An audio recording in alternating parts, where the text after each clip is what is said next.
Okay, ready when you are. I got a straight face, sorry. You can have that as an outtake if you want. Hello and welcome.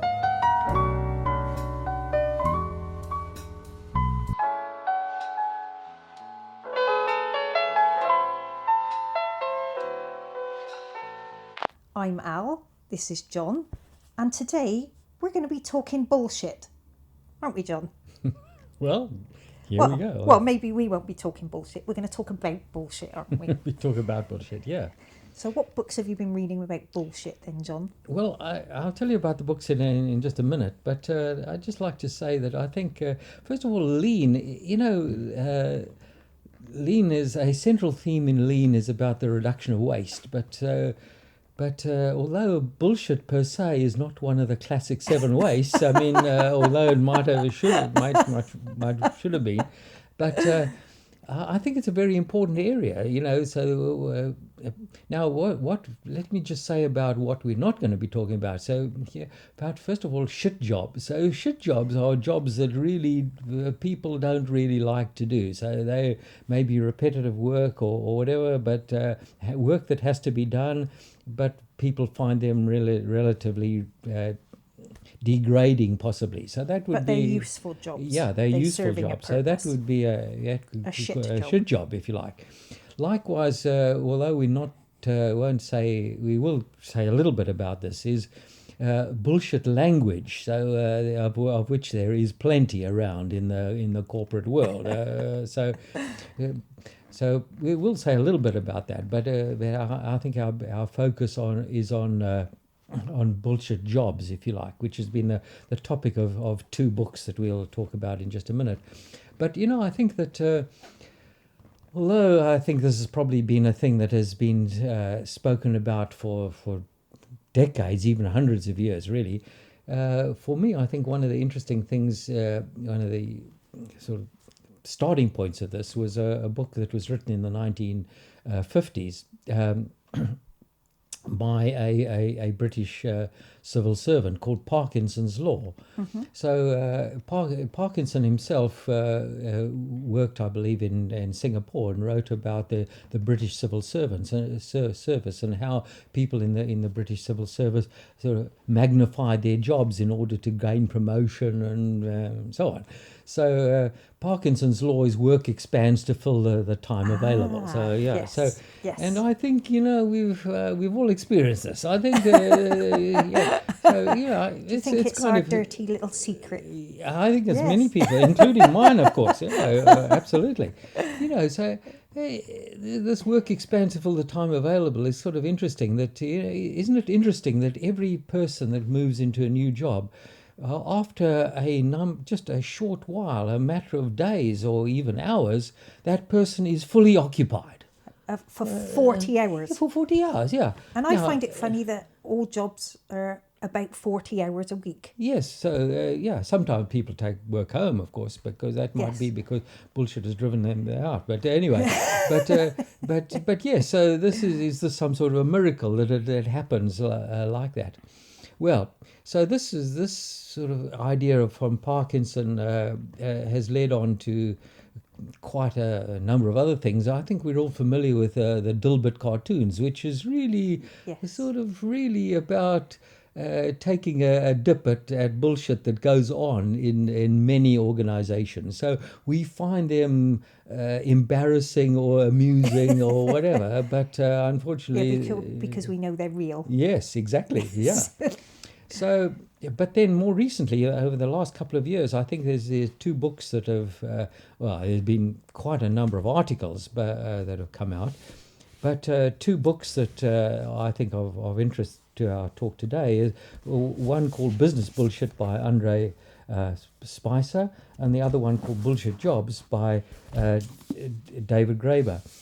So I think these are highly relevant in the area of lean, and something that I'm afraid the lean community hasn't really got after. So the lean community has pretty well got after jobs or the value chain that has delivered value. So focusing on the end point, so where service or manufacturing actually creates value, and then looking at the various stages like the team leaders, and then the middle managers, and upwards towards the senior managers that drive that chain towards the activities in the front line. But often those are the ones that go when there's any sort of yes. Oh well, I think that's very.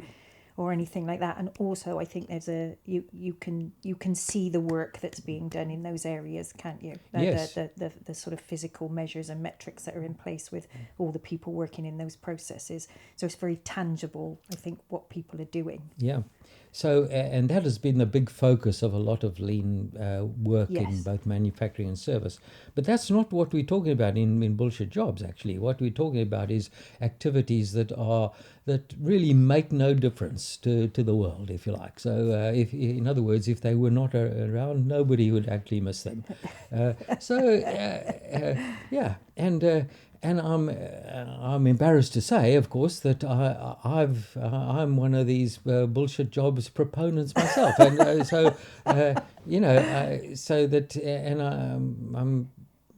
I'm sorry to say, I think that many lean people in the lean field have been responsible for a lot of bullshit jobs themselves, actually, and in fact that occupy many bullshit jobs themselves. So I think this is something that has been relatively ignored in the lean field, but is certainly becoming more and more prominent. I think with the publication of these books and other things. So and technology was going to help with this. So what role has technology played? So we talked a little about sort of computers, didn't we, earlier on? Yeah, well, it's interesting. So a lot of economists have been kind of mystified about the impact of computers. So personal computers started maybe 30 years ago or whatever. And not only personal computers, but related sort of office automation, but has it fed through to any improvements in office productivity? Well, often not. No, there's more people than ever in those jobs, as we're talking about. Yeah, so in fact, the expected reduction in jobs just hasn't materialized in terms of office computing. In fact, by the way, one of the interesting things that I read recently was saying that in the 1930s, in the mid-1930s, there was big talk about the fifth industrial revolution. So what's happened to that one? So that's kind of interesting. So people have been anticipating the impact of these technologies for a long time, but in fact, what is maybe a bit of a cynical view in this, but is that possibly what's happened is that these technologies, although they are highly have great potential in themselves, have actually led to the proliferation of what we might call bullshit jobs, actually. So yeah, I don't know whether this is true, but I think this is. I think there's a fair chance that this has happened. Well, I think from the response from the book, which started off, I think, as an essay that sort of went viral, there was a huge response from people who felt they were doing bullshit jobs, wasn't there? Who sort of had lots of funny descriptions of what they do day in and day out. So I think that's quite an interesting one. Yes, indeed. And so... yes, so the author of the book Bullshit Jobs collected up really hundreds, maybe even thousands of examples of people who felt that their job was bullshit. In fact, they didn't have any impact on any meaningful impact. Actually, one of the there was an article in the newspaper today, by the way. Which was about the number of hours that people spend on meetings, and according to the story, I don't know how this research was done, but said that the average British manager spends 240 hours in meetings a year, of which 40% are a complete and utter waste of time. So, which is kind of interesting. That equates to 2 weeks of work. 2 weeks of work completely down the drain, completely meaningless. So, and this leads me on to think that, well, maybe you haven't got a job, or I haven't got a job that is complete bullshit, but there's quite a proportion of bullshit that actually takes place during a typical work week. Yeah, so everyone's probably got some element of bullshit that they've got in their job. Yes, so that's right. So, in fact, I think David Graeber's book is kind of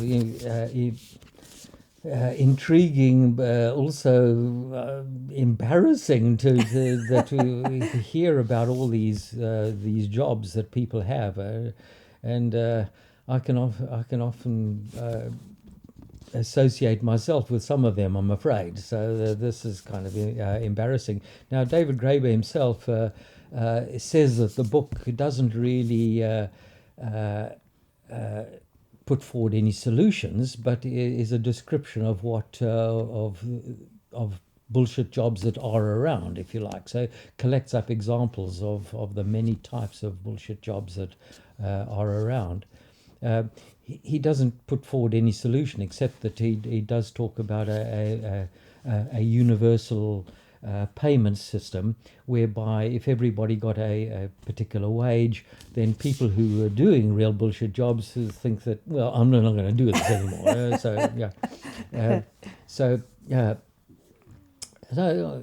But he makes a point that the book is really a highlighting of problems rather than a solution. André Spicer's book, I think, is an excellent one, and I could commend this book for many people in the lean area, actually. So it's not only got really great descriptions of the type of bullshit jobs that take place, but also has got very interesting little sections on the way that bullshit is created. And which includes a lot of the corporate speak of meaningless words and so on, and meetings that we were just talking about. André Spicer also talks about some of the or proposes some of the solutions to this, which I think makes very interesting reading. So, can you give us a few of those? One of the things he says is just humour. So you should laugh. If a person's talking bullshit, you should just laugh. And so this, or I guess that's not why I'm laughing now, John. So maybe it's so it could be just sort of mocking, but also he says that we should be more specific about the types of bullshit and really understand what the meaning, or at least, and question the meaning of. So when lean is full of wonderful words. So and I suspect, and I think we both suspect, that a lot of words that are used in the lean world don't really mean much to some people. They might mean something to some lean experts, but even lean experts themselves don't necessarily agree on the meanings of some words. And I've always found that you're trying to teach someone a word and get them to remember a word that means something else, instead of just getting the word that they understand and getting them to understand the concept. Like, different terms for waste to people. Actually, if you're there and you're just describing what the wastes are, instead of trying to get them to learn a new word they've never heard before, it's kind of almost putting a bit of cognitive load on remembering that rather than landing the concept itself. Yes, I think that's often the case. So I think André is saying that we should be more conscientious, perhaps, in questioning these kinds of words and saying, and I think there's a bit of almost a sort of a corporate culture where people are a bit scared to question these things if they're brought about by some big deal consultant or authority or whatever who talks about some concept. Well, Deming talked about driving out fear, but I think there is a bit of fear in this. So, well, I don't want to speak about this because it might mean that I'm appearing to be ignorant, but so maybe we should take these things on. Maybe that's be a bit more conscientious of taking these things on. He actually does. Sorry. Administrative sort of productivity is something that we can't see or get a handle on, and everything else you sort of measure and you look at, but those sort of transactional roles and data collection and management and all of those things seem so nebulous that I don't think anybody knows what the workload is or how it works or how it's moving or how efficient it is or any of those things. So it really is where we used to talk about hidden factory. There's almost this hidden administration huge layer, isn't there, that nobody can sort of break into and understand. Yes, that's right. So actually, there's one section in his book where he talks about so-called big data, and I think he's pretty tough on what it actually means and so on. But I think that what's happened in quite a number of industries, in fact, but let's talk about a few. So at universities, and in hospitals, in utilities, but I think in a majority of well, perhaps the majority of organizations, what has happened is that the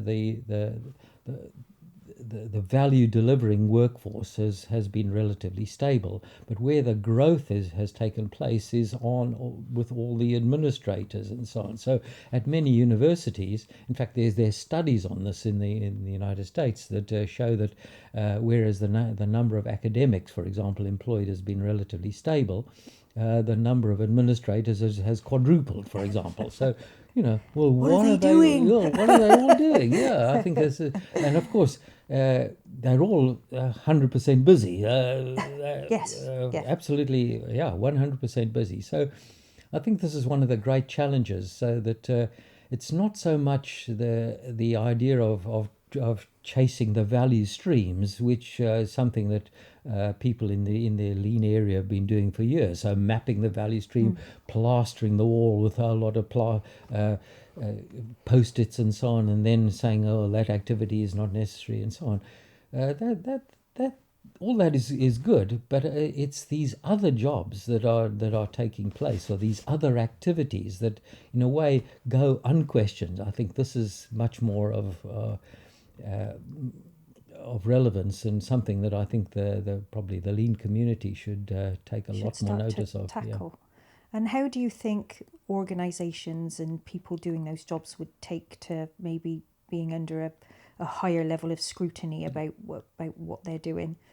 Well, I think many of them would resist it very strongly, because I think many managers' whole careers are based on bullshit, actually. I'm sorry to say that I think many lean consultants as well, people in the lean area, not only lean consultants, but people in the lean area, have a similar situation. So if we've talked about middle manager resistance in the past and so on, I think we've got some real challenges to get after resistance, because as you say, I think there's been empires of bullshit that have been developed. So I think Spicer as well offered up some insights into what we might do about this. Is there anything there? Because I think this is something that I think we've agreed we'd certainly like to carry on the conversation and get some views on this, wouldn't we? Yeah, well, you see, he's talking about things like just questioning and get after things like humour and so on, and these are maybe easier ways to. But then just to start the discussion. Yeah, but I think this is actually something that the lean community should be much more focused on. So I mean, I don't know the answer to this, but I think it's a very important area for us to get after.